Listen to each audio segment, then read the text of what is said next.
2, 3 orang berkumpul di dalam nama Tuhan Yesus hadir, amin. Boleh kasih tepuk tangan yang terbaik untuk Tuhan Yesus. Dan saya juga yakin dan percaya kita semua dalam keadaan baik dan dalam pemeliharaan Tuhan, amin. Mari kita tundukkan kepala sama-sama siang hari ini kita mau berdoa. Tuhan Yesus, Engkau sungguh baik. Dan bahwasanya untuk selama-lamanya kasih setiamu ya Tuhan. Hati kami melimpah dengan syukur waktu kami datang menghampiri tahta-Mu yang kudus Bapa. Kami rindu mencari wajah-Mu. Sebab di luar Tuhan, tanpa Tuhan kami tidak mampu. Mari datanglah kerajaan-Mu Tuhan. Jadilah kehendak-Mu. Sepanjang ibadah di siang hari ini kami terlalu yakin dan percaya Tuhan terlebih rindu untuk memberkati setiap kami anak-anak-Mu. Di dalam nama Tuhan Yesus Kristus yang siap untuk memuji menyembah Tuhan. Sama-sama katakan amin. Tepuk tangan sekali lagi untuk Tuhan Yesus. Haleluya. Come on. Mari tepuk tangan sama-sama untuk Tuhan.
Mari sama-sama kata pujian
sekedar kata-kata yang biasa, tapi kami declare dan kami mau sepakat dengan kebenaran firman-Mu. Oleh kuasa darah anak domba Allah yang kudus, kami diselamatkan, kami dibebaskan. Yang percaya katakan amin. Katakan amin. Di dalam nama Yesus yang bersyukur sama-sama katakan amin. Jemaat Tuhan, silakan duduk kembali.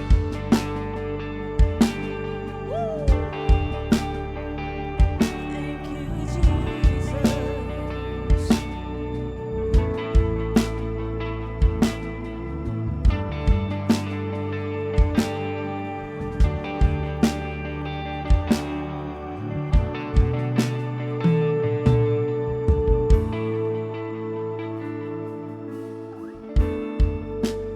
Everyone needs compassion, love that's never failing. Let mercy fall on me. Everyone needs forgiveness, the kindness of Savior, the hope of nations.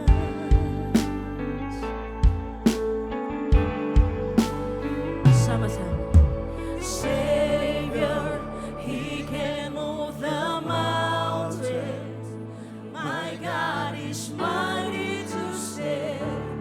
He is mighty to save. Forever, author of salvation. He rose and conquered the grave. Jesus conquered the grave.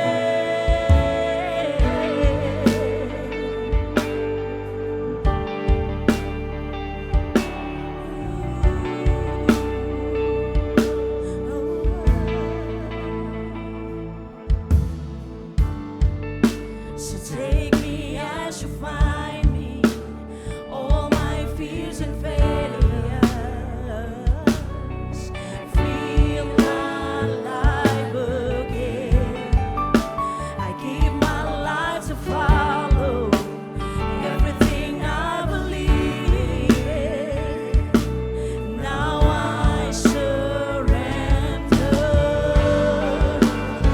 We surrender, Lord. Savior, He can move the mountains. My God is mighty to save. He is mighty to save. Forever, author of salvation. He rose and conquered the grave. Jesus conquered the grave. Savior, Savior, He can move the mountains.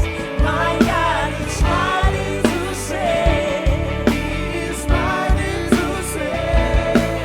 Forever, author of salvation. He rose and conquered the grave. Jesus conquered the grave. Conquer the grave you won. Sama-sama katakan. Everyone needs compassion, love that's never failing. Let mercy fall on me. Everyone needs forgiveness, the kindness of a Savior, the hope of nations. You are the Savior.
rose again.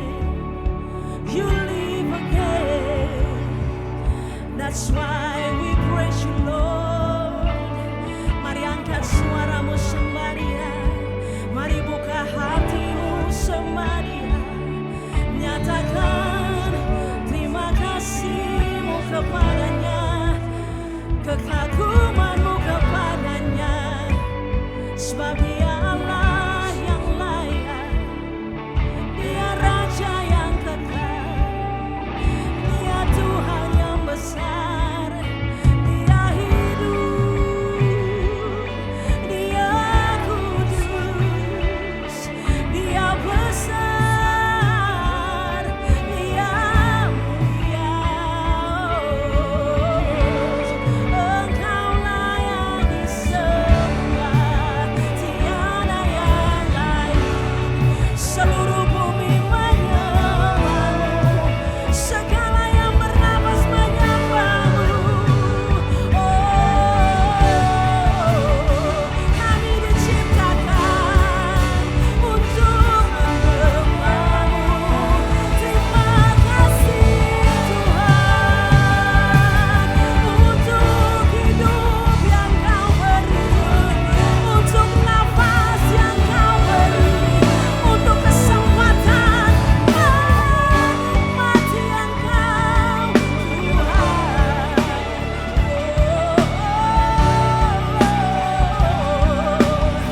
Mari umat Tuhan, jangan ada yang berdiam diri. Sembahlah Dia, pujilah Dia. Dia kudus, Dia Allah yang perkasa.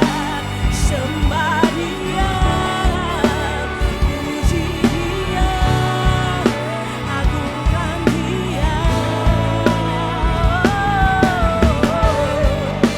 Sembah Dia, puji Dia, agungkan Dia.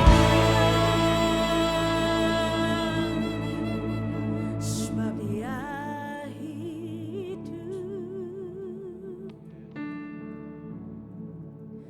ada hari esok.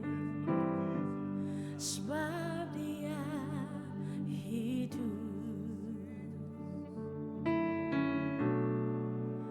ku tahu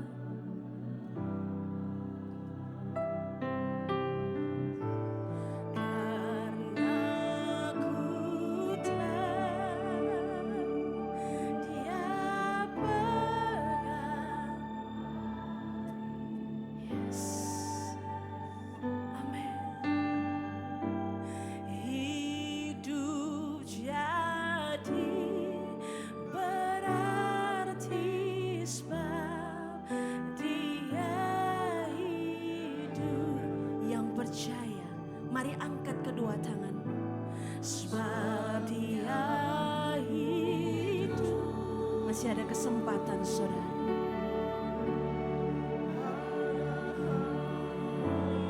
Masih ada satu kali lagi kesempatan yang Dia berikan. Masih ada jawaban yang Tuhan sediakan atas setiap pergumulan. Amin. Karena ku tahu Dia pegang.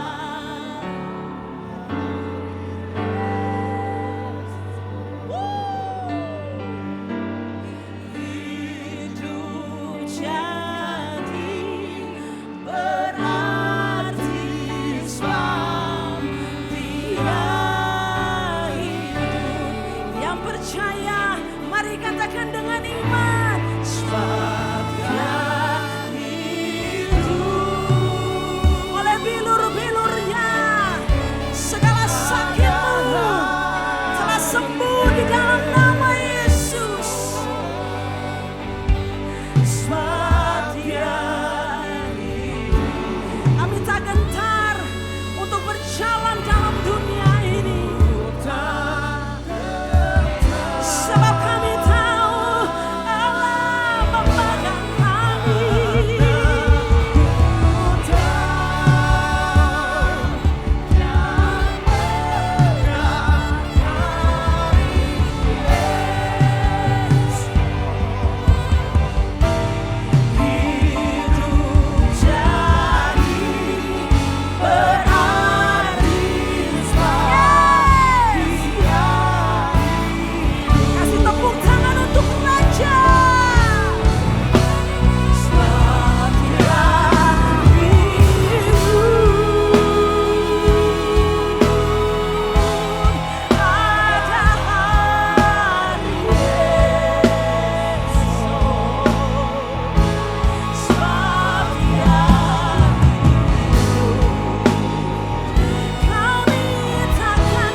pada harinya.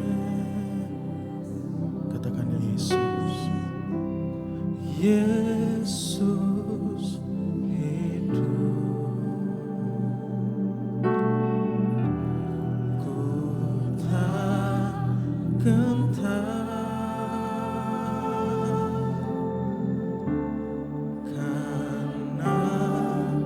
ku tahu dapatkah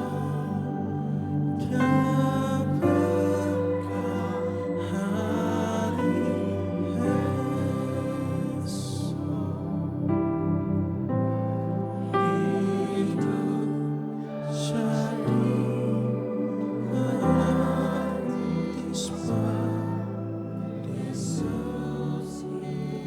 sekali lagi dengan iman katakan Yesus hidup. Kasih Tuhan. Pada hari esok Yesus hidup. Kami dimenangkan Tuhan. Ku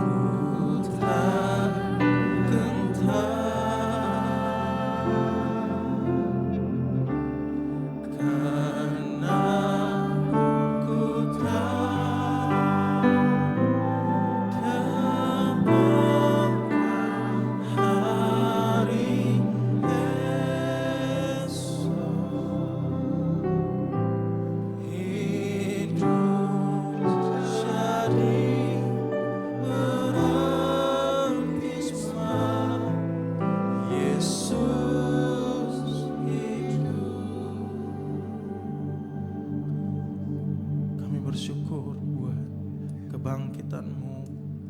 Kami bersyukur buat kedatangan-Mu. Kami bersyukur buat kehadiran-Mu. Karena Engkau hidup sehingga kami beroleh hidup.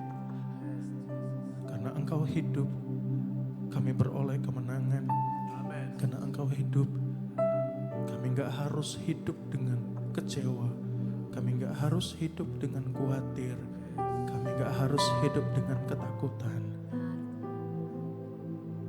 Ya Roh Kudus, terus lembutkan hati kami, terus sejukkan kami saat ini, sehingga kami sungguh-sungguh boleh mengalami firman-Mu Tuhan.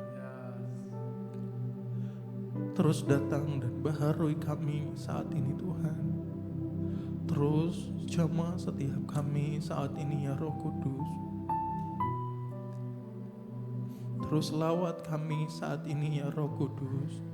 Lembutkan kami, lembutkan hati kami, pikiran kami. Ambil alih seluruh hidup kami, tanggalkan seluruh beban-beban kami.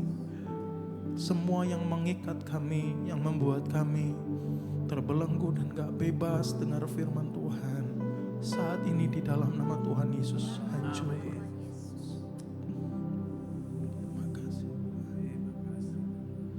Come Holy Spirit, fall in this place. I need more and more of you. Fill me again with the power of your Spirit. Lord, I'm crying out for more.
Engkau sudah hadir saat ini di tengah-tengah kami Tuhan. Dan kami siap saat ini mendengar firman-Mu. Hamba firman-Mu yang penuh dengan kelemahan ini, Tuhan urapi jadi perpanjangan tangan Allah yang menyampaikan isi hati Allah.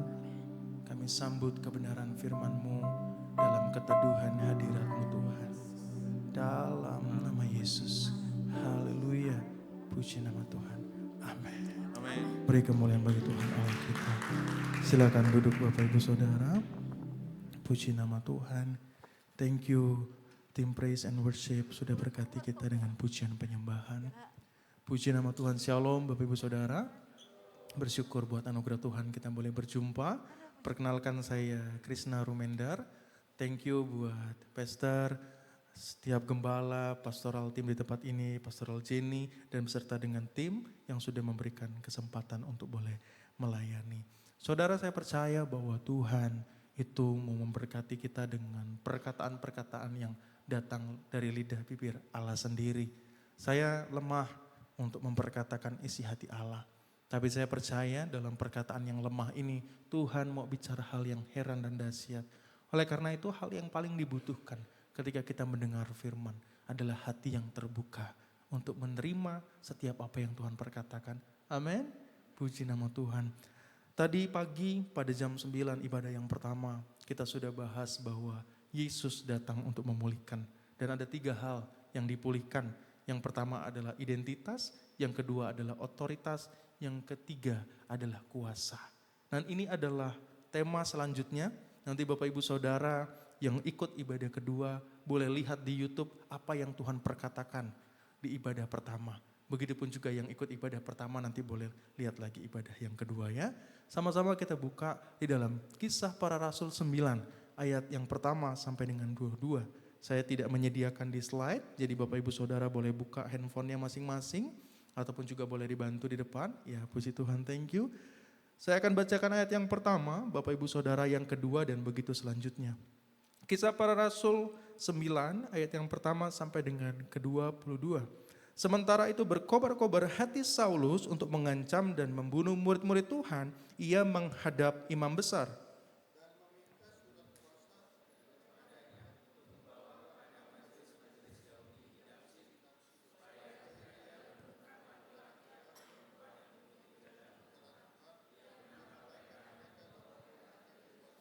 Dalam perjalanannya ke Damsyik, ketika ia sudah dekat kota itu, tiba-tiba cahaya memancar dari langit mengelilingi dia.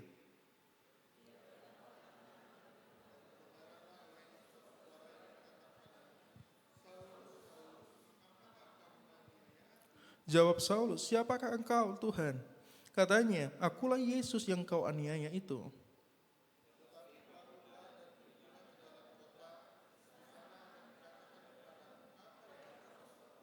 Maka termangu-mangulah teman-temannya seperjalanan karena mereka memang mendengar suara itu tetapi tidak melihat seorang juga pun.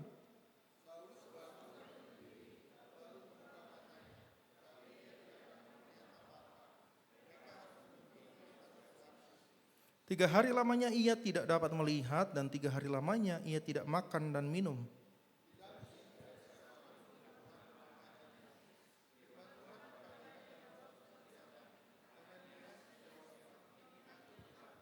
Firman Tuhan, mari pergilah ke jalan yang bernama Jalan Lurus dan carilah di rumah Yudas seorang dari Tarsus yang bernama Saulus, ia sekarang berdoa.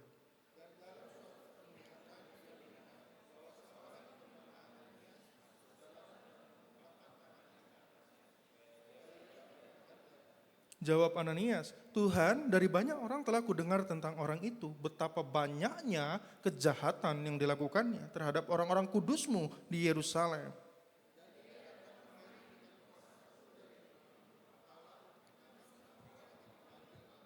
Tetapi firman Tuhan kepadanya, pergilah sebab orang ini adalah alat pilihan bagiku untuk memberitakan namaku kepada bangsa-bangsa lain serta raja-raja dan orang-orang Israel.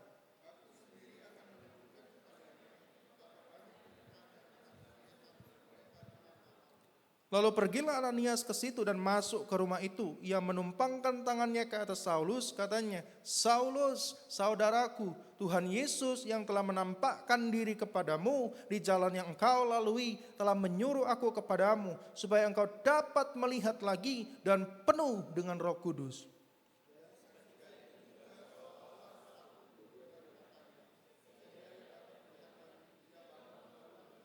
Dan setelah ia makan, pulihlah kekuatannya. Saulus tinggal beberapa hari bersama-sama dengan murid-murid di Damsyik.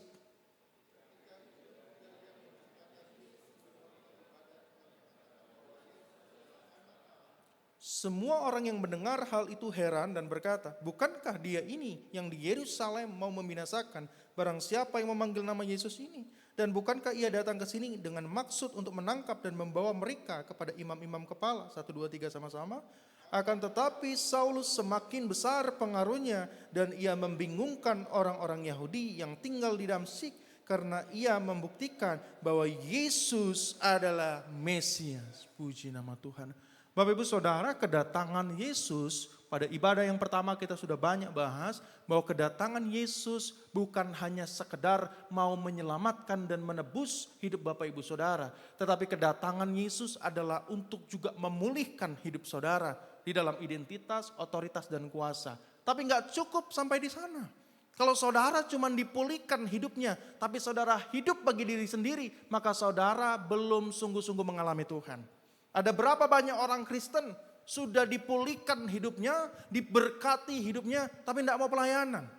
Ada berapa banyak orang Kristen yang sudah diberkati, dilawat dengan dahsyat hidupnya, tetapi kemudian dia tidak mau beritakan Injil, tidak mau cerita tentang Yesus, tidak mau cerita tentang siapa restoran yang terenak itu, siapa makanan yang terenak itu, siapa yang telah memberi roti hidup itu.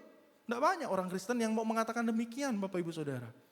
Itu kenapa penting Bapak Ibu Saudara untuk memahami sebagai satu kesatuan tema pada minggu hari ini. Bahwa setelah ia datang untuk memulihkan kehidupan kita, maka yang ia lakukan untuk kehidupan kita dan yang harus kita lakukan untuk dia, yaitu reaching out, adalah menjangkau. Semua sama-sama katakan menjangkau. Menjangkau. Ini adalah tugas dan panggilan kehidupan orang percaya. Kalau kita baca dalam Kisah Para Rasul 9 ayat yang pertama sampai dengan 22, kita boleh next slide pada bagian yang pertama. Kita akan menemukan satu kisah bahwa Saulus ini adalah seorang penganiaya. Saulus ini adalah orang yang paling gak layak untuk ditolong. Saulus ini adalah orang yang paling gak layak rasanya untuk jadi pendeta. Saulus ini rasanya adalah orang yang paling gak layak untuk memberitakan tentang Tuhan. Rasanya adalah orang yang paling gak layak untuk dijumpai oleh Yesus.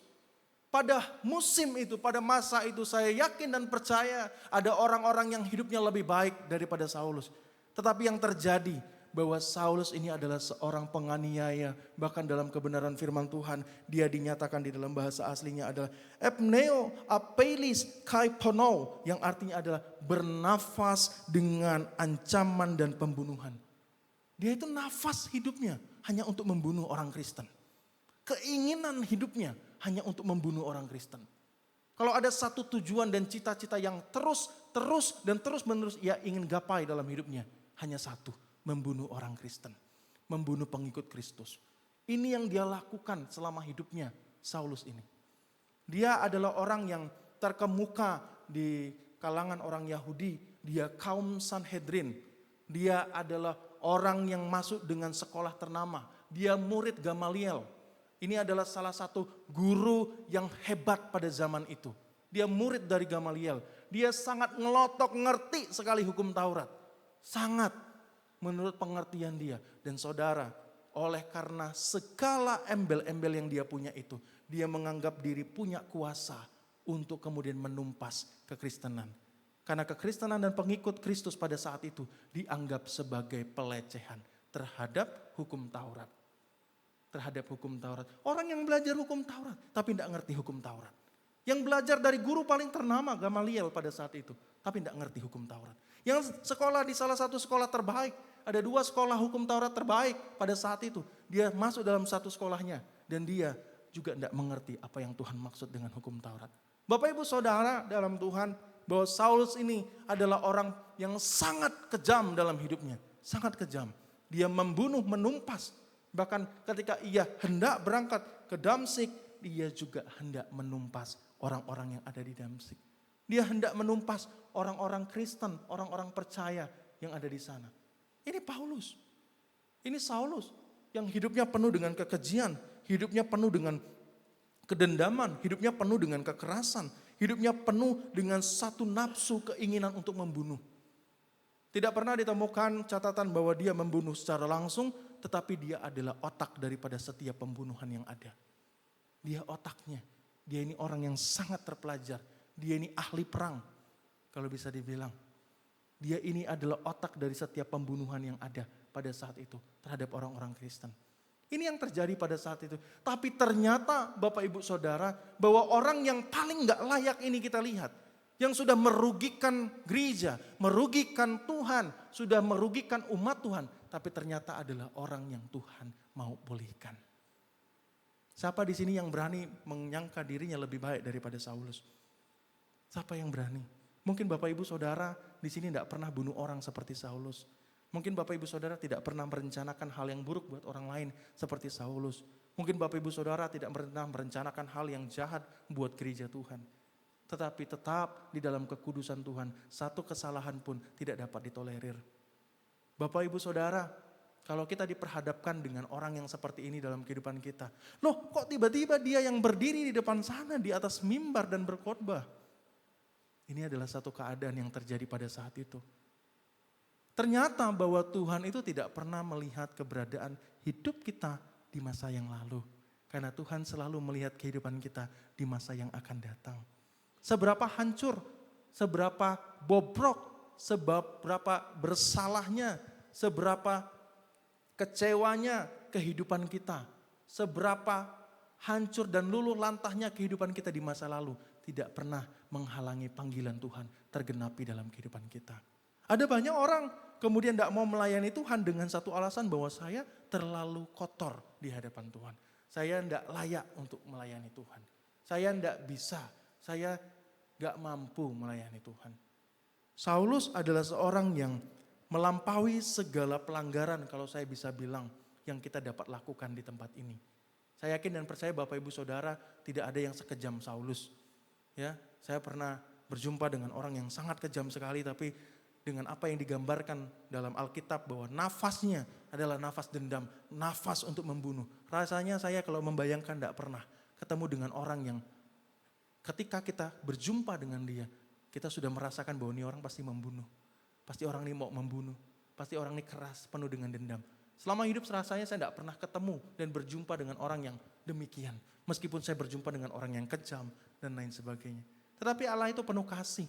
Bahwa ternyata orang yang demikian juga Allah mau pulihkan dalam kehidupannya. Inilah yang pertama kali Tuhan lakukan dalam kehidupan kita, Bapak Ibu Saudara. Seberapa bobrok pun hidup kita, Tuhan itu yang datang lebih dulu. Bukan kita yang datang lebih dulu sama Tuhan. Ternyata Tuhanlah yang lebih dulu datang sama kita. Tuhanlah yang lebih dahulu menjumpai kita. Tuhanlah yang lebih dahulu mau menolong kehidupan kita. Itu kenapa pada slide yang berikutnya, Bapak Ibu Saudara, di dalam ayat yang ketiga sampai dengan kelima. Memang Saulus adalah seorang penganiaya. Memang Saulus adalah seorang yang jahat dan keji di hadapan Tuhan. Memang Saulus adalah seorang yang bobrok dan hancur yang merugikan Tuhan. Tetapi Saulus jugalah orang yang Tuhan mau pakai kehidupannya bagi nama Tuhan.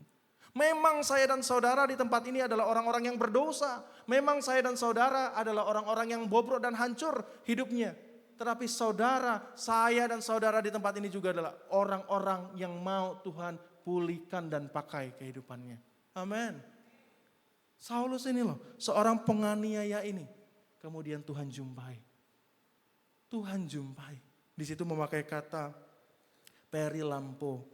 Artinya adalah ada satu cahaya kemuliaan yang bukan cuma sekedar memperlihatkan keadaan fisik. Tetapi sampai menembus kedalaman hati. Sehingga semua kebusukan, semua pelanggaran itu rasanya diungkapkan. Ini adalah perilampo. Ya, Bapak Ibu Saudara kalau pernah ada melihat di meja operasi mungkin gitu ya. Lampunya itu beda dengan lampu biasa toh. Mungkin di sini ada dokter, lampunya itu nyampe bayangan pun tidak bisa tangan begitu toh. Saya tidak tahu lampunya itu bagaimana. Itu lampu yang hebat dan canggih, tapi tidak pernah bisa menembus kedalaman hati. Ini cahaya yang datang daripada Tuhan, kemuliaan itu. Cahayanya bukan cuma menyilaukan mata, kemudian membuat setiap bagian tubuh kita terang, tapi sampai kedalaman hati itu diterangi. Sehingga apa? Tidak ada satu pelanggaran pun yang tidak dinampakkan. Tidak ada satu celah pun, tidak ada satu kotor pun yang tidak dinampakkan. Semuanya nampak, semuanya terlihat dengan jelas. Maka ketika Tuhan menjumpai Saulus, bukannya Tuhan ini tidak tahu Saulus itu berdosa. Bukannya Tuhan ini tidak tahu segala pelanggaran Saulus, tetapi justru itu Tuhan menjumpai Saulus untuk memulihkan dan memakai kehidupan Saulus, meskipun Saulus adalah orang yang sangat-sangat berdosa. Kemuliaan Tuhan yang dinampakkan pada Saulus pada saat itu memperlihatkan semua pelanggarannya. Dan itu semua terlihat di hadapan Tuhan. Tetapi bukan karena Tuhan gak tahu makanya Tuhan jumpai Saulus. Tetapi karena Tuhan tahu maka Tuhan mau pakai Saulus. Saudara, di tempat ini ada orang-orang yang merasa diri, saya ini gak layaklah melayani Tuhan, terlalu berdosa saya di hadapan Tuhan. Tidak ada satupun orang percaya yang tidak layak untuk menghadap di hadapan Tuhan kalau saudara sudah benar-benar berjumpa sama Tuhan. Perasaan tidak layak yang tidak kudus itu membawa kita untuk menjauh dari Tuhan. Tapi perasaan tidak layak yang kudus itu seharusnya mendekatkan diri kita kepada Tuhan. Memang saya dan saudara tidak layak, sama seperti Saulus. Tapi kalau kita sadar kita nggak layak dan itu adalah perasaan yang kudus yang datang daripada Tuhan, maka yang seharusnya kita lakukan adalah mendekat, bukan menjauh dari Tuhan. Kalau kita justru merasa tidak layak dan kita makin menjauh dari Tuhan, maka kita sedang salah arah dalam kehidupan kita. Apa yang terjadi pada Saulus itu? Ketika dia mengalami perjumpaan dengan Allah, kemudian Allah menyatakan apa yang terjadi dalam kehidupannya. Allah mau memakai kehidupannya. Allah mau menjumpai orang-orang yang lebih dulu Tuhan mau pakai kehidupannya. Tuhan itu datang lebih dahulu untuk kehidupan kita, saudara. Dia itu datang untuk kehidupan kita, untuk menjangkau kita, untuk menjamah kehidupan kita. Maka kemudian pada bagian berikutnya, saya akan cepat pada bagian itu, karena saya akan fokus pada bagian-bagian akhir. Di sini saudara, bagian penting, bahwa setelah Saulus itu dijangkau, dia dipilih dan dipulihkan. Skeos eklegomai yang artinya memilih Saulus secara khusus sebagai bejana tanah liat. Apakah tidak ada pada saat itu orang-orang kudus yang menyenangkan hati Tuhan? Pasti banyak. Pada faktanya ada Ananias di sana. Tetapi kenapa kok Tuhan tidak malah jumpai dan berkati Ananias dengan pengurapan yang lebih dahsyat? Kenapa kok Tuhan malah pakai Saulus? Karena cerita hidup Saulus yang hancur itu, Tuhan mau jadikan tari-tarian buat kemuliaan Tuhan. Kalau ada hari-hari ini hidup kita penuh dengan kehancuran, dan Tuhan izinkan itu terjadi. Tuhan tidak membuat keadaan itu terjadi dalam kehidupan kita. Tapi keadaan itu hanya dapat terjadi kalau Tuhan izinkan. Maka kalau Tuhan izinkan itu terjadi dalam kehidupan kita, maka pasti ada kemuliaan di kemudian hari yang Tuhan mau nyatakan. Ada kemuliaan. Saudara pernah mengalami musim sulit dalam hidup yang seperti apa? Pernah dilecehkan? Pernah diperkosa? Saudara pernah jatuh judi dengan sangat besar sehingga mengalami hutang yang besar sekali? Saudara pernah jatuh dalam hal apa? Saudara pernah mengalami luka seperti apa semasa hidup saudara? Kalau ada hal-hal itu terjadi dalam kehidupan saudara dan kemudian saudara sudah dipulihkan sama Tuhan, jangan-jangan Tuhan juga memakai area tersebut untuk saudara melayani Tuhan. Tidak ada satu orang pun yang terlalu kotor dan hina yang tidak bisa dibersihkan dan dipulihkan sama Tuhan. Tidak ada satu orang pun yang sangat berdosa sampai Tuhan tidak bisa angkat hidupnya untuk jadi hamba Tuhan, untuk jadi pelayan Tuhan, untuk jadi orang-orang yang menyatakan kemuliaan Tuhan. Tidak ada. Semua orang di tempat ini adalah orang-orang yang layak terima kemuliaan Tuhan. adalah orang yang layak untuk dipakai sama Tuhan. Bahkan meskipun keadaan hidup kita terdahulu adalah kehidupan yang bobrok dan hancur. Saulus, seorang penganiaya, orang yang harusnya gak layak terima sebuah mandat. Orang yang seharusnya gak layak dijumpai oleh Allah yang kudus. Tapi pada faktanya kebenaran firman Tuhan menyatakan bahwa Allah di dalam Yesus Kristus secara langsung, secara pribadi menjumpai Saulus. Dan di dalam perjumpaan itu ada satu perubahan, ada satu pemulihan yang terjadi di dalam kehidupan Saulus. Saudara, di dalam hadirat Tuhan pasti ada perubahan. Dalam hadirat Tuhan pasti ada perjumpaan yang besar. Dan di dalam perjumpaan yang besar itu pasti ada hidup yang dipulihkan. Dan ketika hidup dipulihkan, Tuhan tidak cukup cuma sampai di sana. Tuhan mau pakai kehidupan kita. Maka kalau saudara itu jauh-jauh dari hadirat Tuhan, saudara tidak akan pernah dapat menemukan panggilan sejati yang Tuhan sedari awal sudah tetapkan dalam hidup kita. Tidak bisa.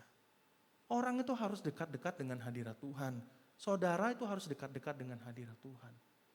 Kalau saudara itu jauh-jauh dari hadirat Tuhan, saudara cuma aktif melayani, saudara cuma aktif berkhotbah, cuma aktif melakukan aktivitas-aktivitas di gereja.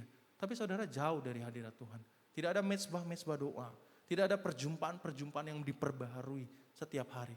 Maka saudara tidak akan pernah menemukan apa yang menjadi kehendak Allah terjadi dalam kehidupan kita.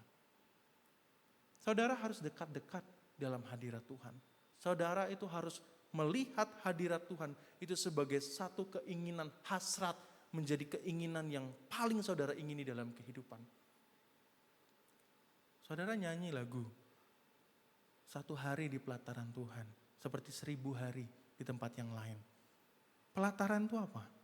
Pelataran itu bukan tempat ruang Maha Kudus, saudara.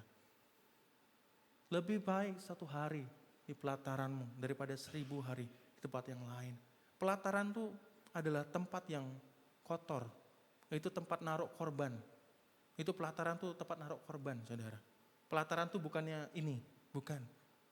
Ya, jadi di dalam kemah suci itu ada level-levelnya untuk masuk ke dalam. Pelataran itu yang paling depan. Itu pelataran. Tempat naruh korban. Di dekat pintu masuk, belum masuk. Tapi itu tetap firman Tuhan katakan lebih baik daripada 1000 hari tempat yang lain. Apalagi ada di dalam ruang Maha Kudusnya. Akan lebih baik lagi. Ini menggambarkan apa firman Tuhan ini? Menggambarkan bahwa hadirat Allah itu melampaui segala-galanya di dalam hidup. Saudara dalam hidup itu mencintai dan merindukan hadirat Allah terjadi dalam hidup kita apa enggak? Kalau saudara tidak merindukan hadirat Allah itu terjadi dalam kehidupan saudara, maka tidak ada perjumpaan. Maka kalau tidak ada perjumpaan, kita tidak akan pernah menemukan visi daripada Tuhan. Saulus ini menerima pemulihan dan visi, dia dipilih dan dipulihkan. Oleh karena apa? Perjumpaan. Oleh karena apa? Dia menemukannya dalam hadirat Allah. Tanpa itu tidak bisa. Ada keputusan-keputusan yang besar saudara harus kerjakan dalam hidup. Saudara lebih pilih tanya penasehat. Saudara lebih pilih tanya orang tua. Saudara lebih pilih tanya mentor rohani. Tapi saudara tidak pernah pilih tanya sama Tuhan. Saudara tidak akan pernah menemukan visi dari Tuhan dalam hidup saudara. Seberapa banyak hari-hari ini saudara lebih pengen tanya orang yang kelihatan daripada pribadi Allah yang benar-benar memanggil hidup saudara. Oh, saya tanya Tuhan kok, tapi lewat Pak Pendeta. Biar Tuhan nanti yang bicara sama dia. Tidak bisa, saudara. Hubungan secara pribadi itu tidak dapat digantikan. Keintiman secara pribadi itu tidak dapat digantikan. Mohon maaf, ini harus digarisbawahi. Hubungan antara suami dan istri itu tidak dapat digantikan. Ya, hubungan kita dengan Allah itu kita sebagai mempelai Kristus. Mempelai Kristus itu tidak dapat digantikan, saudara. Maka kalau kita mau menerima visi daripada Tuhan, tapi hanya sekedar dengar, Pak Gembala saya mau berdoa untuk ini. Apa ya, Tuhan ngomong apa ya? Terlalu banyak orang datang kepada kami demikian. Anak saya mau sekolah di Cina. Kira-kira Tuhan bicara apa ya? Oh ya, berdoa aja Ibu. Oh iya, maksudnya Tuhan bicara apa ya sama Bapak? Ya Tuhan bicara, ya udah sekolahin anak Ibu. Tanya saya. Ada banyak orang Kristen seperti ini loh. Nggak mau intim sama Tuhan, pengen jawaban yang instan. Kalau saudara mau menemukan panggilan dan pemulihan sejati dalam hidup saudara, saudara tidak akan pernah menemukannya tanpa perjumpaan secara pribadi dengan Tuhan. Dan perjumpaan itu adanya di altar. Perjumpaan itu adanya di mezbah, bukan di sini. Ya, perjumpaan itu adanya di sana. Perjumpaan itu adanya di tempat-tempat pribadi saudara. Kalau saudara tidak pernah tersungkur di hadapan Tuhan di tempat pribadi saudara, maka tersungkurnya saudara di gereja itu bukan tersungkur yang sejati. Kalau saudara tidak pernah menjumpai Tuhan di dalam momen-momen pribadi saudara, pasti keputusan-keputusan hidup saudara adalah keputusan-keputusan yang penuh dengan kelalaian, yang penuh dengan kegagalan. Waduh, terlalu ini banget, klise banget. Apa-apa tanya Tuhan, apa-apa tanya Tuhan. Ya terserah. Kalau saudara tidak mau tanya Tuhan. Firman Tuhan bilang apa? Domba-dombaku mendengar suaraku. Kalau saudara tidak mau dengar suara Tuhan, saudara bukan dombanya Tuhan. Hidup orang Kristen itu dimulai dari sebuah keadaan spirit, baru kepada keadaan yang natural. Kalau keadaan spirit saudara belum dipulihkan, maka tidak akan ada pemulihan secara natural. Kalau iman saudara belum dipulihkan, diberkati, dijamah, dilawat Tuhan, maka tidak akan pernah ada keadaan fisikal yang berubah dalam hidup. Tidak ada.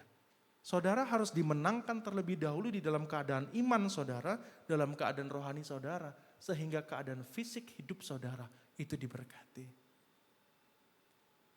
Maka di dalam ibadah yang pertama tadi saya katakan pemulihan dalam identitas, pemulihan dalam otoritas, pemulihan dalam kuasa, itu letaknya bukan di luar saudara, kelihatan. Tapi itu terlebih dahulu ada di dalam iman.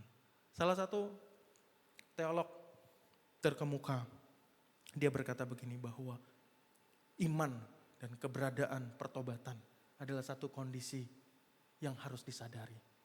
Sadar, jadi bukan tiba-tiba bertobat, tiba-tiba beriman, enggak. Sadar bahwa saya butuh bertobat, saya butuh beriman.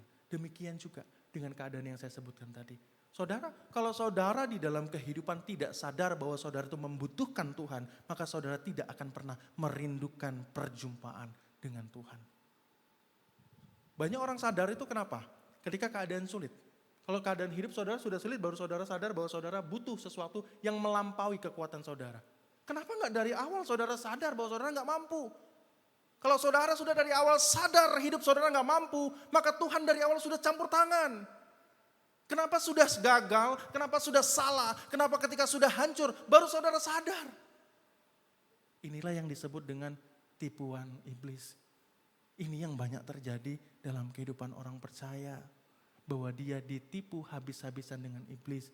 Sehingga apa? Sudah gagal baru sadar. Sudah hancur baru sadar. Kemudian dipulihkan. Setelah dipulihkan nanti balik lagi. Hidupnya tidak maju-maju. Maka alamilah perjumpaan secara pribadi dengan Tuhan. Maka saudara akan menemukan panggilan hidup yang dikuduskan sama Tuhan. Saulus ini loh, seorang penganiaya ini loh. Ternyata Tuhan di dalam perjumpaan itu bilang bahwa dia adalah orang yang dipilih. Dia digunakan sebagai bejana tanah liat. Dia bilang sama Ananias loh, Ananias ini adalah orang yang bakal dibunuh sama Saulus. Saudara bayangkan ada orang yang mau bunuh kita, kemudian Tuhan bilang sama kita, doain dia. Loh Tuhan, dia mau bunuh saya. Nanti kalau saya doain, pas saya doain dia bunuh saya gimana? Ini Ananias ini adalah orang yang mau dibunuh sama Saulus. Tapi kemudian pada saat itu Tuhan menjumpai Ananias dan kemudian Tuhan bilang ini alat pilihan bagiku. Alat pilihan bagiku. Doakan, kamu datang ke sana. Jumpai dia. Berapa lama Saulus kemudian ada dalam sebuah masa dibutakan 3 hari. Tapi tahu kan saudara hal yang paling penting dalam 3 hari itu. Saulus ini sudah bertahun-tahun belajar dari guru ternama, dari sekolah ternama, belajar tentang hukum Taurat. Dia tidak pernah mengenal Tuhan.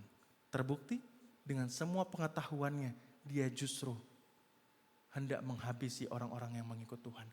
Tapi dalam waktu singkat, 3 hari ketika dia dibutakan, Ini adalah momen penting dalam kehidupan Saulus. Karena waktu 3 hari ini adalah momen perjumpaan dengan Tuhan yang mengubahkan. Dia mungkin buta secara mata pada saat itu. Tapi dia melihat banyak hal yang tidak pernah dia lihat selama dia masih melihat. Selama 3 hari dia buta. Tapi selama 3 hari itu juga dia melihat banyak hal yang Tuhan kerjakan. Sehingga ketika dia dipulihkan, dicelikkan matanya. Ada satu kehidupan yang berubah. Ada satu kehidupan yang benar-benar dipersembahkan sama Tuhan.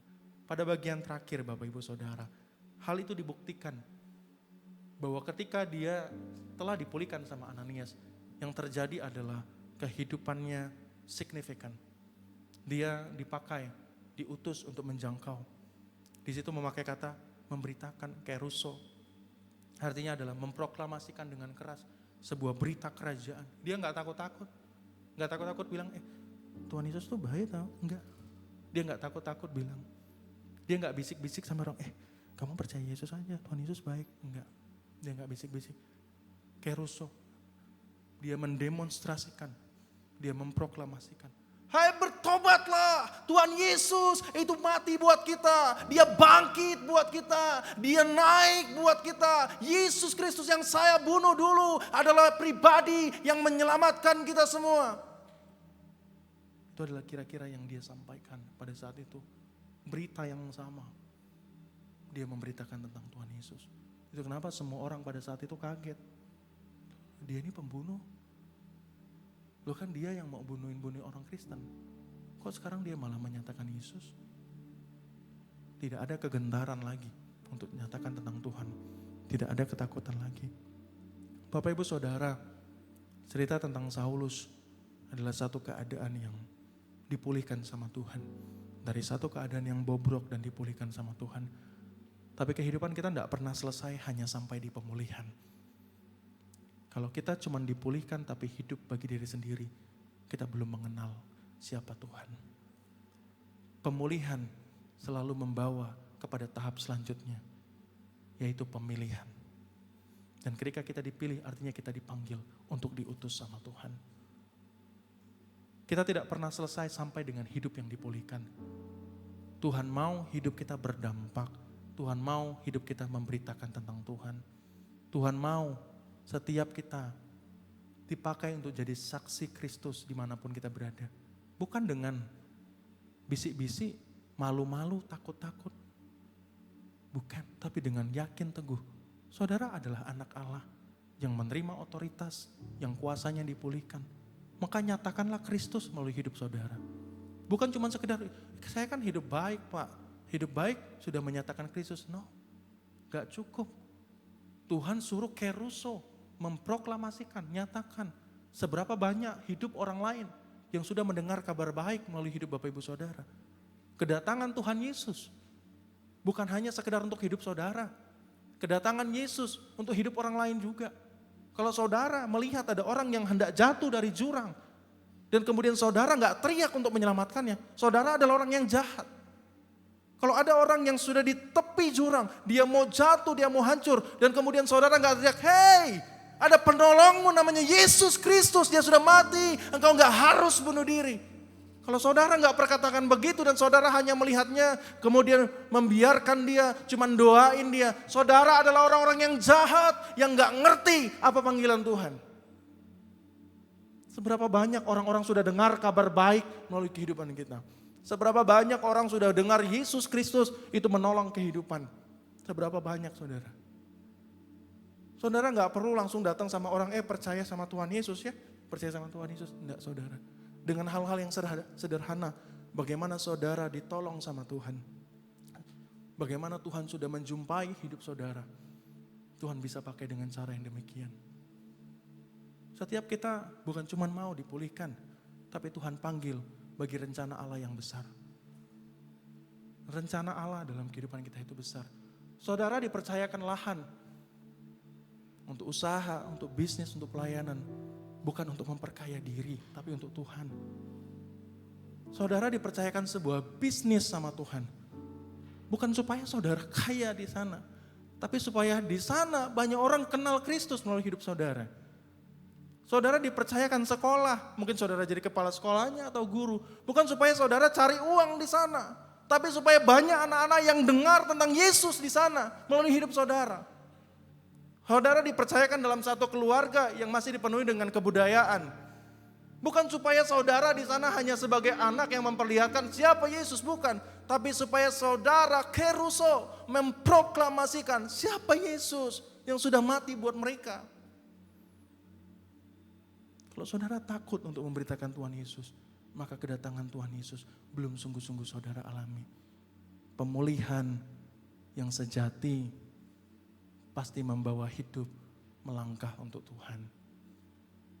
Saudara udah lihat toh, Saulus orang yang sangat gak layak untuk terima Tuhan.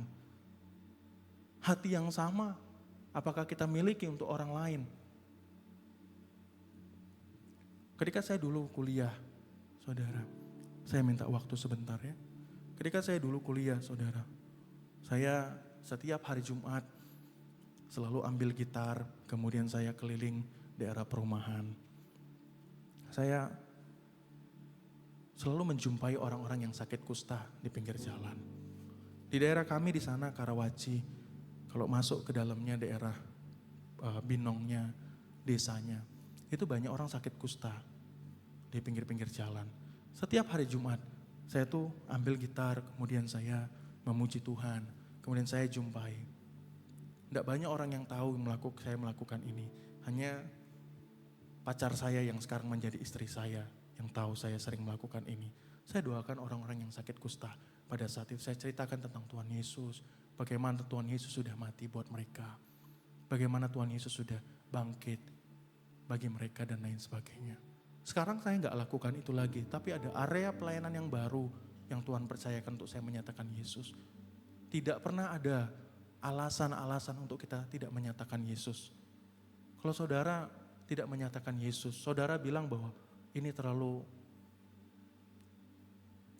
klise dan ini hanya panggilan bagi hamba Tuhan, maka saudara sangat salah mengerti apa yang Tuhan mau dalam hidup saudara.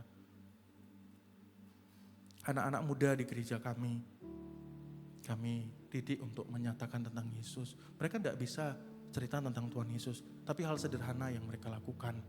Dia bawa teman-temannya ke gereja. Kemudian nanti ketemu kami, kakak-kakak rohaninya. Kami ceritakan tentang Tuhan Yesus. Dia bawa teman-temannya ke gereja. Kenapa? Gitu kita tanya, kenapa kamu mau bawa temanmu ke gereja? Kasihan Kak. Kalau dia nanti gak ketemu sama Tuhan Yesus gimana? Hidupnya sekarang enak, tapi nanti kalau dia tiba-tiba masuk neraka gimana? Saudara, itu berapa tahun yang lalu ketika saya dengar tuh saya,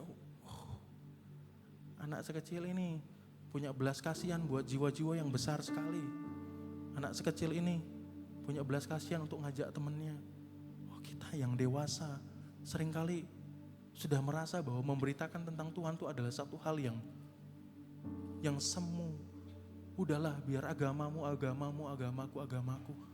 Saudara, kita tidak pernah bawa agama. Jangan jadikan itu tameng dan alasan untuk saudara tidak memberitakan tentang Tuhan. Ketika saya lagi makan bakmi Jawa di daerah kami, Lipo Karawaci. Saya lagi makan dengan istri dan kemudian kakek di tempat ini udah sangat tua renta, sekarang sudah meninggal. Sudah tutup juga bakminya. Kakek yang tua ini, ketika kami makan, kemudian saya merasakan bagian pinggang saya sakit. Saya sering doa kesembuhan. Kemudian ketika saya berdoa, kok nggak hilang-hilang sakit saya. Biasa sebentar hilang, saya doakan. Saya bilang sama istri, ini kok pinggang saya sakit sekali. Ketika masuk ini, tadi kita di kendaraan nggak sakit kok. Tiba-tiba pas masuk ruangan duduk sakit sekali. Kemudian saya doa, Tuhan tolong sembuhkan dalam nama Yesus. Nggak sembuh. 3 kali saya berdoa nggak sembuh. Kemudian saya bilang, Tuhan nyatakan apa yang Engkau mau kehendaki. Kemudian saya dilihatkan muka kakek-kakek. Kemudian saya bilang, oh ini rohnya roh kakek-kakek. Saya pikirkan nih kakek-kakek sakit. Oh ini roh kakek-kakek nih yang membuat saya sakit. Kemudian saya hancurkan roh kakek-kakek itu. Tidak juga sembuh. Kemudian setelah saya mau bayar, kemudian Saya lihat muka kakek itu. Dia gak menunjukkan badannya sakit, tapi saya lihat muka dia. Dan kemudian Tuhan bilang, ini orangnya. Di situ saya tertegun, kemudian saya bilang, Bapak sakit pinggangnya. Dan dia kaget. Hah? Kok tahu? Masnya kok tahu? Iya, Bapak sakit pinggangnya. Mau saya doain enggak? Dia kesan bingung dan sedikit menolak. Kemudian istrinya Mbah Putri, enggak apa-apa Mas, didoain aja, orang namanya sakit jadi doain ya kita terima. Tapi saya pakai nama Yesus loh. Bu, dia bilang, saya pakai nama Yesus Bu. Istri saya sudah narik-narik saya karena di situ banyak orang.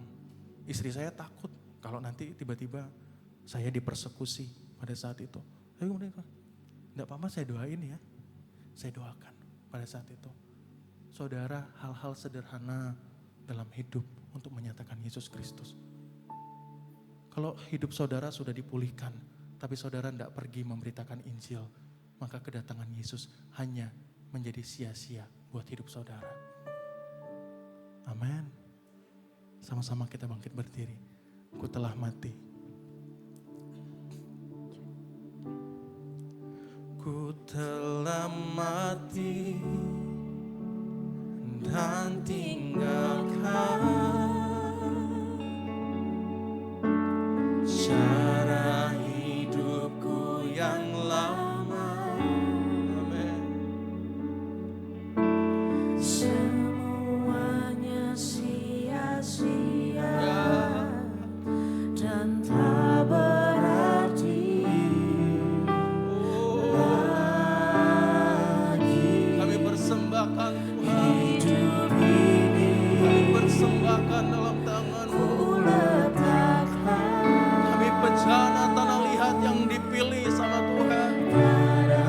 Kami bejana tanah liat yang dipilih sama Tuhan. Sama seperti Saulus yang dipilih sama Tuhan. padaku Ya, yang kau oh, ya Tuhan. Ku telah mati dan tinggalkan cara hidupku yang lama. Ya Tuhan. Semuanya sia-sia Ya Yesus. dan tak berarti. Kami mau berhenti hidup sia-sia. Kami mau berhenti hidup sia-sia Tuhan. Kami mau persembahkan dan letakkan di bawah kaki-Mu ya Tuhan. Mesramu ya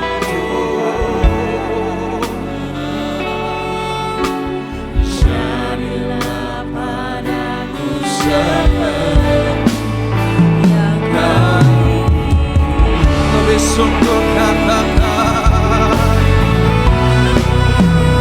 telah mati, amin, dan tinggalkan cara hidupku yang lama. Semuanya sia-sia, tak berarti.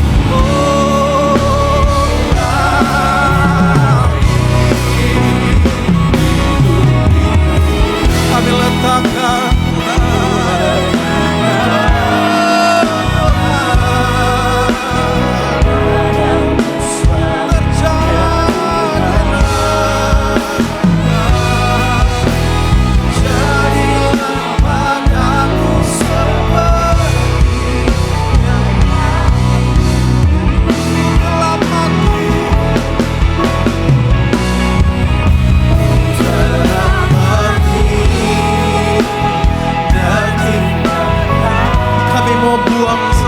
hidup kami yang lama. Kami mau buang hidup kami yang lama Tuhan, yang gak mau pergi beritakan Injil, yang membiarkan orang lain mati, yang membiarkan orang lain jatuh, yang membiarkan orang lain gak mengenal Engkau Tuhan.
Saat ini kami mau buang hidup kami yang lama, hidup yang sia-sia, yang membiarkan banyak orang mati dengan keberdosaannya, yang membiarkan banyak orang mati dengan tidak mengenal Tuhan. Kami orang-orang yang sudah dipilihkan, kami orang-orang yang sudah dipanggil dan dipersiapkan. Kami mau jalan menurut kehendak Tuhan. Mulai hari ini Tuhan, kami mau hidup memberitakan tentang Engkau. Engkau yang sudah mati buat kami, bangkit buat kami, diangkat naik buat kami. Engkau yang sudah memulihkan hidup kami. Kami gak mau jadi orang-orang Kristen yang selfish, yang hanya mementingkan pemulihan kami, yang memperkaya diri sendiri, yang bekerja hanya untuk diri kami sendiri. Hari ini Tuhan kami mau bertobat. Hari ini Tuhan kami mau tinggalkan hidup kami yang lama. Hari ini Tuhan kami mau menyatakan bahwa Tuhan, Engkaulah satu-satunya Allah dan alasan kami hidup. Maka ketika kami hidup Tuhan, biar kami menjadi saksi kasih-Mu. Tuhan, pakai jemaat-Mu di tempat ini, sehingga setiap kursi yang ada diisi dengan orang-orang yang ingin mengenal Tuhan. Setiap kursi yang ada Tuhan, Engkau memberkati, menjamah. Roh Kudus datang atas setiap umat-Mu, jemaat-Mu. Bakar api Injil itu, bakar dan kobarkan firman Allah itu, sehingga hari demi hari menjadi hari kesaksian bahwa Tuhan baik, menjadi hari kesaksian bahwa Tuhan sudah memilih dan memanggil, menjadi hari kesaksian di mana Tuhan sudah datang ke dunia untuk memulihkan kami dan juga banyak orang. Tuhan, taruhlah perkataan firman-Mu, taruhlah perkataan kesaksian-kesaksian tentang Engkau pada setiap mulut lidah bibir jemaat-Mu, sehingga setiap lidah bibir jemaat-Mu memberitakan firman Tuhan kepada setiap karyawannya, tempat kerjanya, koleganya, keluarganya. Tuhan, berkatilah setiap jemaat-Mu, turunlah kasih kemurahan-Mu Tuhan. Terima kasih Tuhan. Ku telah mati dan tinggalkan cara hidupku yang lama. Semuanya sia-sia dan tak berarti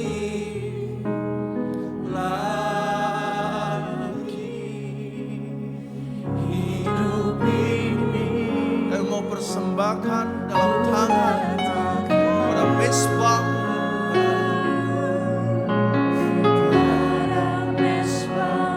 Ya Tuhan, jadilah padaku seperti yang Kau ingin. Sekali lagi saya mau berdoa bagi saudara yang sungguh-sungguh mau terima Tuhan, untuk menyatakan Tuhan melalui kehidupan saudara. Saudara boleh taruh tangan di dada. Saudara yang sungguh-sungguh berkomitmen mulai hari ini mau ceritakan tentang kebaikan Tuhan, mau ceritakan tentang Yesus kepada orang banyak. Saudara boleh taruh tangan di dada. Saya berdoa buat saudara. Tuhan, Engkau melihat setiap tangan-tangan yang taruh di dada, yang menerima Engkau sungguh-sungguh, yang sudah dipulihkan sungguh-sungguh, dan rindu untuk banyak orang juga dipulihkan. Saat ini mampukan setiap umat-Mu untuk berjalan bagi Injil. Mampukan setiap umat-Mu Tuhan untuk bicara tentang Tuhan, sehingga ketika bicara tentang Tuhan, lidahnya tidak menjadi terbata-bata, lidahnya tidak menjadi gagal. Tuhan, saat ini di dalam nama Tuhan Yesus Kristus, mengurapi setiap jemaat-Mu menjadi saksi-saksi Injil sampai dengan kedatangan Tuhan yang kedua kali. Datanglah Tuhan, jamalah, urapilah, berkatilah jemaat-Mu di dalam nama Tuhan Yesus Kristus. Tuhan, ini kebenaran firman Tuhan, Engkau yang terus menghidupkan di dalam setiap kehidupan jemaat-Mu. Setiap kita yang sudah terima kebenaran firman Tuhan, sama-sama katakan amin, haleluya. Shalom Bapak Ibu, boleh duduk kembali. Tuhan Yesus memberkati. Kami mewakili dari gembala, pelayan dan jemaat BSD Church mengucapkan banyak terima kasih buat pelayanan Pastor Chris Rumendar di ibadah siang hari ini. Biarlah kiranya berkatnya selalu dilimpahkan untuk Pastor Chris Rumendar dan keluarga. Bapak Ibu, sebelum kita masuk ke dalam persembahan, ada pengumuman tambahan bahwa bulan depan tanggal 14 sampai 15 Mei kita mengadakan fellowship gathering di Eden Sanctuary Cipanas Puncak. Bapak Ibu nanti setelah selesai ibadah yang bisa dan ikut hadir bersama untuk fellowship gathering boleh mendaftar di depan, di meja sekretariat counter depan. Biarlah kiranya berkatnya selalu dilimpahkan buat Bapak Ibu sekalian. Kita masuk dalam persembahan, mari kita berdoa, siapkan hati kita. Puji dan syukur Tuhan Yesus yang hari ini kami boleh kembali beribadah di tempat ini Tuhan, di BSD Church Tuhan, gerejamu Tuhan. Kami boleh kembali ditegur Tuhan, bagaimana kami boleh menjadi pelaku-pelaku firman-Mu Tuhan. Kami boleh menjangkau jiwa-jiwa Tuhan. Kami mau menjangkau rekan, tetangga, teman sekitar kita yang terdekat Tuhan. Kami tahu Tuhan bangku-bangku yang masih kosong nih Tuhan. Gerakan hati kami Tuhan. Kami boleh mengajak mereka untuk kembali beribadah Tuhan. Mereka yang suam-suam kuku mereka boleh kembali hadir.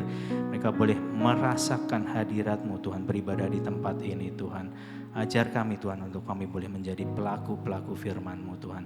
Tiba saatnya Tuhan siang hari ini Tuhan kami mau memberikan persembahan kami, juga kami mau mengembalikan persepuluhan kami Tuhan. Karena kami telah merasakan kebaikan-Mu, penyertaan-Mu satu minggu ini Tuhan. Penyertaan-Mu sempurna atas kami Tuhan. Biarlah kiranya apa yang kami berikan ini Tuhan boleh memberikan yang terbaik untuk kerajaan-Mu Tuhan. Boleh memberikan yang terbaik untuk memenangkan jiwa-jiwa. Biarlah nama Tuhan dipermuliakan dari apa yang boleh kami berikan ini Tuhan. Yang terbaik Tuhan kami mau berikan. Bapak Ibu yang siap memberi yang terbaik, sama-sama kita katakan amin. Selamat memberi yang terbaik. Tuhan Yesus memberkati. Aku bertanya dari mana datangnya pertolongan. Hatiku takut, hatiku bimbang, namun firman-Nya berkata, mintalah maka akan diberikan, carilah kau menemukannya, ketuklah. Shalom jemaat BSD Church, terima kasih sudah datang dan beribadah di BSD Church, berkatnya selalu dilimpahkan. Care and Grow Community atau CG akan dilaksanakan pada hari Rabu 15 April 2026 di jam 7 malam dan bertempat di 3 lokasi, yaitu di Green Cove, Gading Serpong, dan juga Pamulang. Menara doa dilaksanakan pada hari Jumat 17 April 2026 di jam 10 pagi bertempat di Ruko Delu Blok F nomor 2. Morning Worship dilaksanakan pada hari Sabtu tanggal 18 April 2026 di jam 5 pagi bertempat di ruang Mandalika atau di samping lobi Hotel Trembesi bersama Evangelis David Togatoro. Hai Cobi, Children of Blessing atau Cobi dilaksanakan pada hari Minggu di jam 9 dan juga jam 11 bertempat di Trembesi Hotel lantai 7. Ibadah Youth atau Generation to Bless dilaksanakan pada jam 11 di Trembesi Hotel lantai 7. Monday Blessing diadakan di jam 7 pagi melalui Zoom Meeting. Dan kami mengundang untuk Bapak Ibu Saudara bisa mengikuti acara dari CG Family Gathering 14-15 Mei 2026 bertempat di Eden Sanctuary Resort Cipanas Puncak.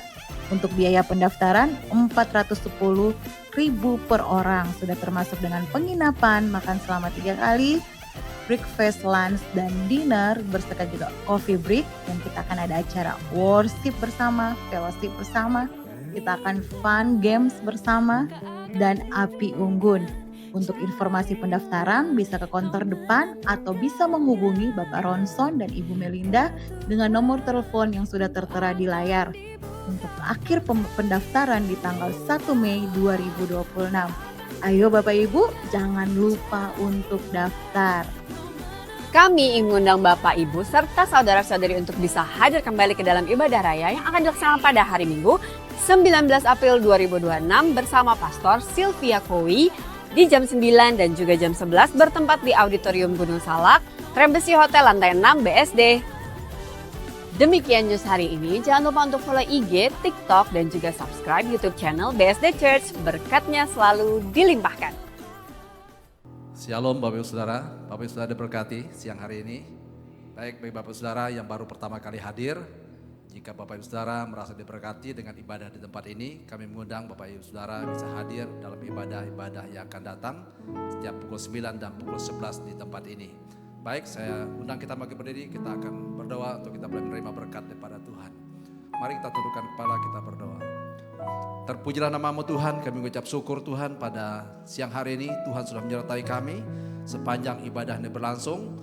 Kami boleh menaikkan pujian penyembahan kami menaikkan doa-doa kami sudah mengembalikan apa menjadi milik Tuhan, kami sudah mendengarkan firman Tuhan. Biar Tuhan yang akan memberkati setiap kami yang sudah hadir dalam ibadah pada hari ini. Secara khusus kami berdoa untuk pendeta Chris Tuhan yang sudah melayani kami dengan firman Tuhan. Biar Tuhan akan berkati hamba-Mu dimanapun hamba-Mu berada. Biar Tuhan akan pakai hamba-Mu dengan dahsyat dan luar biasa. Biar Tuhan akan pakai lebih heran lagi, nama Tuhan diagungkan dan dipermuliakan. Memberkati keluarganya, memberkati usaha dan pekerjaannya Tuhan memberkati. Bila Tuhan akan pakai lebih lagi dan nama Tuhan lebih dahsyat lagi Engkau beritakan oleh hamba-Mu. Biar banyak orang boleh diberkati oleh Tuhan. Kami berdoa bagi setiap hamba-hamba-Mu yang sudah ambil bagian dalam pelayanan sepanjang hari ini. Tuhan berkati mereka dan kami terlampau yakin dan percaya sesuai dengan janji firman Tuhan. Jadilah kami dalam Tuhan tidak akan pernah sia-sia. Kalau sebentar kami akan pulang, Tuhan akan menyertai kami. Tuhan juga akan memberkati kami. Untuk Tuhan boleh mempertemukan kami kembali di dalam ibadah-ibadah yang akan datang. Bapak Ibu Saudaraku yang dikasihi Tuhan, angkatlah tanganmu dan arahkanlah hatimu kepada Tuhan untuk menerima berkat kepada Tuhan. Pulanglah dan terimalah berkat, damai sejahtera adalah Bapa, kasih karunia daripada Tuhan kita Yesus Kristus di dalam persekutuan dengan Roh Kudus mulai menyertai Bapak Ibu Saudara mulai siang hari ini sampai selama-lamanya. Yang percaya sama-sama kita katakan haleluya, haleluya, haleluya. Dan Allah sanggup melimpahkan segala kasih karunia, membuatku senantiasa berkelimpahan. Anugerah-Mu menuntunku lewati segala hal, berkat-Nya selalu dilimpahkan, berkat-Nya selalu dilimpahkan, berkat-Nya